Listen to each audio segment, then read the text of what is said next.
इस वीडियो में हम लोग डिस्कस करने वाले हैं टीडीएस सेक्शन और रेट्स के बारे में। असेसमेंट ईयर 25-26 यानी कि फाइनेंशियल ईयर 24-25 में टीडीएस की रेट क्या लगने वाली है। जी हाँ, देखिए काफ़ी सारे चेंजेस आ चुके हैं बजट 2024 के बाद में, और रिसेंटली अक्टूबर 2024 से कई रेट के अंदर यहाँ पे जो चेंजेस आए हैं वो एप्लीकेबल होने वाले हैं। तो ये न्यू टीडीएस की रेट क्या होने वाली है और किस किस सेक्शन के अंदर क्या टीडीएस रेट लगने वाला है, तो ये सारी जानकारी देने वाला हूं उस वीडियो के अंदर, तो प्लीज पूरा वीडियो जरूर देखिएगा। स्टार्ट करने से पहले बताना चाहूंगा, अगर आईटीआर फाइलिंग और टैक्स प्लानिंग के ऊपर अगर आप डिटेल मास्टर क्लास हमारी अटेंड करना चाहते हैं, link in the description box, एक बार प्लीज जरूर चेकआउट कीजिए। पहले चलिए बात कर लेते हैं कि बजट 2024 के अंदर क्या क्या टीडीएस सेक्शंस और रेट्स के अंदर चेंजेस आ रखे हैं।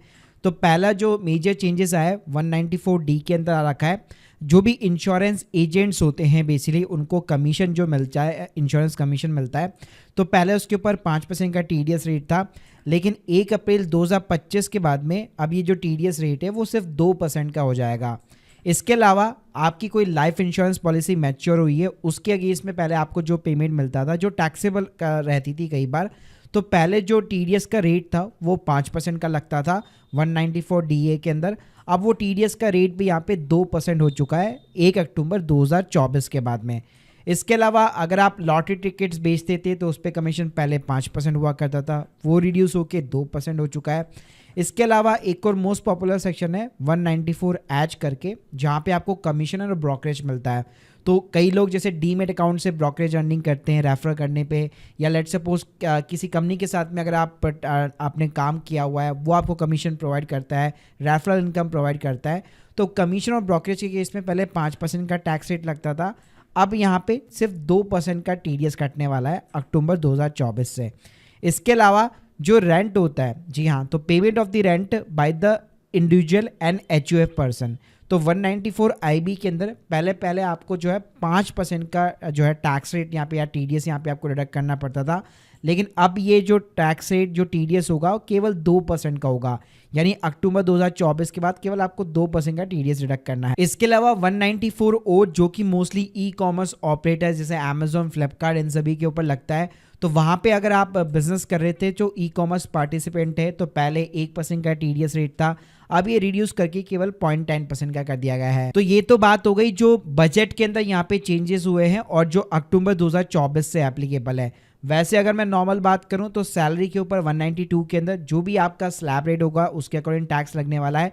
तो देखो न्यू टैक्स में स्टिल 7 लाख तक कोई भी टैक्स नहीं लगने वाला है। अगर आप ओल्ड ऑप्ट आउट करते हो तो 5 लाख तक वहाँ पे आपका कोई भी टीडीएस वगैरह टैक्स नहीं लगने वाला है।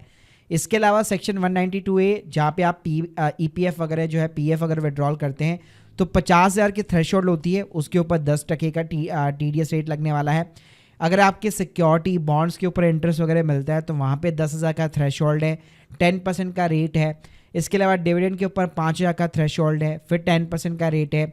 अगर आपका एफडी के ऊपर इंटरेस्ट यहाँ पे आपका मिलता है तो नॉर्मल पर्सन के लिए 40,000 का थ्रेशोल्ड रहता है, सीनियर सिटीजन के लिए 50,000 का रहता है, और 10% का टीडीएस रेट है।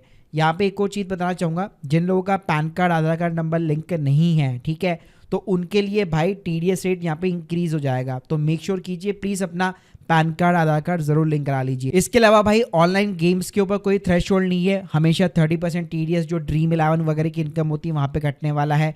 लॉटरीज के ऊपर 10,000 की थ्रेशोल्ड है, 30% का टीडीएस है। इसके अलावा भाई जो कॉन्ट्रैक्चुअल इनकम होती है जो सिंगल ट्रांजेक्शन है वहाँ पे आपका 30,000 रुपये का बेसिकली थ्रेशोल्ड लिमिट है, और पूरे during the financial year 1 lakh का थ्रेशोल्ड लिमिट होता है। तो वहाँ पे आपका 1 से 2% का टीडीएस यहाँ पे आपको डिडक्ट करना होता है।